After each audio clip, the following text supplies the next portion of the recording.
Hello students, कैसे हैं आप। आशा करता हूं आप सभी अच्छे से होंगे। आज हम class +2 commerce subject accounts first book हमारी फर्स्ट चैप्टर है नोट फॉर प्रॉफिट ऑर्गेनाइजेशन, गैर लाभकारी संस्थाएं। देखो, अब तक तो आपने 11th क्लास में बिजनेस के बारे में सुना होगा और पढ़ा भी होगा कि बिजनेस का काम है प्रॉफिट कमाना। हर एक बिजनेस का काम है प्रॉफिट कमाना, लेकिन उनमें से कुछ ऐसी संस्थाएं होती हैं जिनका काम पैसा कमाना नहीं होता, सिर्फ और सिर्फ सेवाएं देना, सर्विस देना होता है। ये टॉपिक उसी पर डिपेंड है। ऐसी संस्थाएं जिनका काम सिर्फ और सिर्फ सेवाएं देना होता है, सर्विस प्रोवाइड करना ही होता है, उनको क्या बोला जाता है? Not for profit organisation. देखते हैं क्या मीनिंग से क्लियर होता है। देखो, हेडिंग में क्या लिखा है? नोट नहीं है प्रॉफिट, लाभ कमाना ऑर्गेनाइजेशन ऐसी संस्थाओं का, कि ऐसी संस्थाओं का जिनका लाभ कमाना उद्देश्य नहीं है, सिर्फ और सिर्फ सेवाएं देना है, वो हमारी नोट फॉर प्रॉफिट ऑर्गेनाइजेशन कहलाती हैं। एग्जांपल, हॉस्पिटल ये बना रखा है मैंने, हॉस्पिटल, स्कूल ये बना रखा है, क्लब्स, लाइब्रेरी। आप लाइब्रेरी में जाएंगे, लाइब्रेरी में जाओगे तो आपको वहां सिर्फ और सिर्फ किताबें मिलेंगी और किताबों से आप पढ़ के कहीं लगोगे।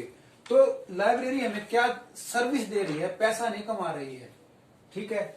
इसी तरह क्लब भी हमें सिर्फ सेवाएं देता है, पैसे नहीं कमाता। इसी तरह स्कूल लेते तो पैसे, लेकिन आता हमारे क्या है? सर्विस में आता कि उससे बच्चा पढ़ के अपने फ्यूचर को ब्राइट करता है। अब इसकी फीचर्स क्या क्या है? सबसे पहला, मेन एम इज सर्विस, मुख्य उद्देश्य है सिर्फ सेवाएं देना। सेकंड है फॉर्म, अब इसका फॉर्म भरना भी होता है।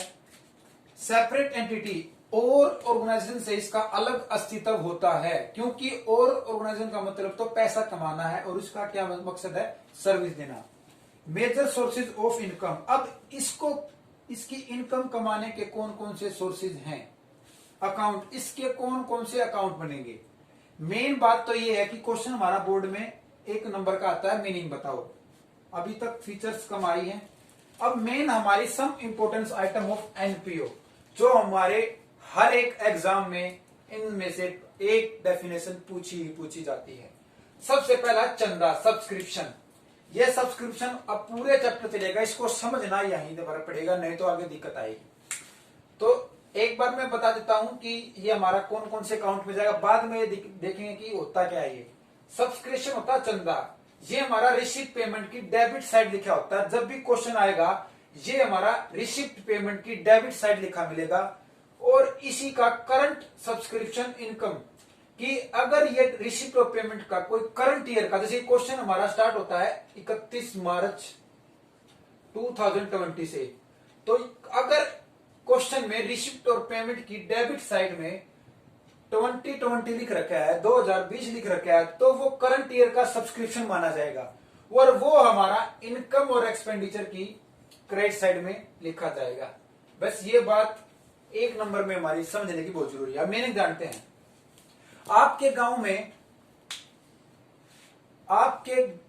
में गौशाला जरूर होगी, अगर नहीं है तो आपके पड़ोस के गांव में होगी। तो आप वहां पर गौशाला को चंदा करते हैं, वो कितने रुपए का भी हो सकता है। ये हर साल भी हो सकता है और लाइफ में एक बार भी हो सकता है, कोई कहीं दूर से आया हो सकता है। तो चंदा इसी तरह इस ऑर्गेनाइजेशन को प्राप्त होता चलता है, और वो करंट ईयर का भी हो सकता है, प्रीवियस ईयर का भी हो सकता है, और एडवांस में भी हो सकता है। कोई व्यक्ति अगले साल का एडवांस में चंदा दे जाए, वो हमारा सब्सक्रिप्शन होता है।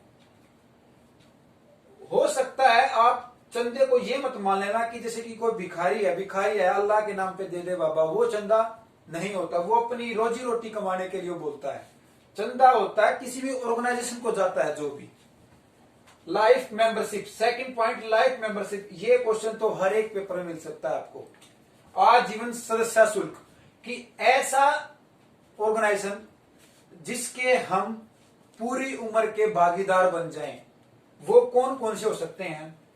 हो सकता है हॉस्पिटल आपने अपने गांव में बनवाया वो रुपये देके, हो सकता है आपने ग्राउंड बनवाया अपने गांव में, हो सकता है कोई मकान बनवाया हो सकता है आपने मंदिर बनवाया हो, और हो सकता है आप LIC के मेंबर हो। इन सभी में आपने पैसा कंट्रीब्यूट किया है और आप इन सभी के क्या बन गए, पूरी लाइफ के मेंबर बन गए। उसी को बोला जाता है लाइफ मेंबरशिप। और ये हमारी कैपिटल नेचर की होती है, साल में एक बार ही प्राप्त होती है, सॉरी पूरी जिंदगी में एक ही बार प्राप्त होती है। तो ये हमारी कैपिटल नेचर की है और ये हमारी बैलेंस शीट में जाएगी लायबिलिटी साइड में।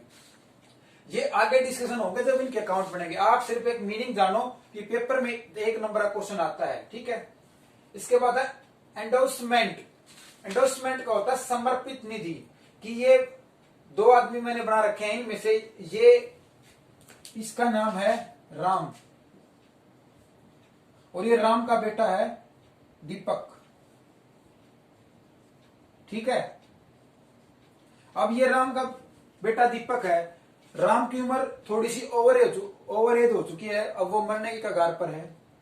और दीपक है, ये इसका लड़का है, इसके पास जमीन है, राम के पास ये जमीन इसकी होनी है, ये जाहिर सी बात है। लेकिन एक ऐसी जमीन जो राम ने अचानक से दीपक को बता दी मरने के टाइम पर, वो कहलाती हमारी एंडोर्समेंट, समर्पित निधि। एक ऐसी संपत्ति या उपहार जो हमें अचानक से मिल जाए, उत्पन्न हो जाए, उसको बोला जाता है एंडोर्समेंट, समर्पित निधि। ये भी हमारी क्या बार बार किसी को प्राप्त ना होती, ये सिर्फ एक ही बार प्राप्त होती है और इसको बैलेंस शीट की लायबिलिटी साइड में कैपिटल फंड में जोड़ देते हैं। और लास्ट है एंट्रेंस फीस। इसमें बच्चा कंफ्यूज होता है और इससे क्वेश्चन भी गलत करता है, वो इसको बड़े ध्यान से समझना है। एंट्रेंस फीस होती है प्रवेश शुल्क। ये हमारी 2 तरह से होती है, रेवेन्यू नेचर की और कैपिटल नेचर की। रेवेन्यू नेचर का मतलब यह है कि 1 साल के अंतर्गत प्राप्त होती रहे, और कैपिटल नेचर का मतलब पूरी लाइफ में एक बार प्राप्त हो।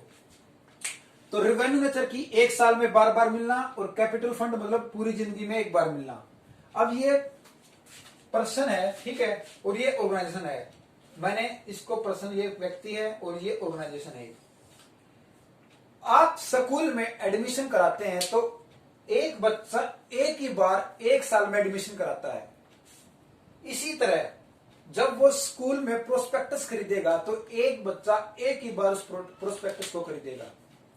लेकिन हो सकता है ऑर्गेनाइजेशन के लिए वो हर साल बार बार प्राप्त होने वाली हो सकती है।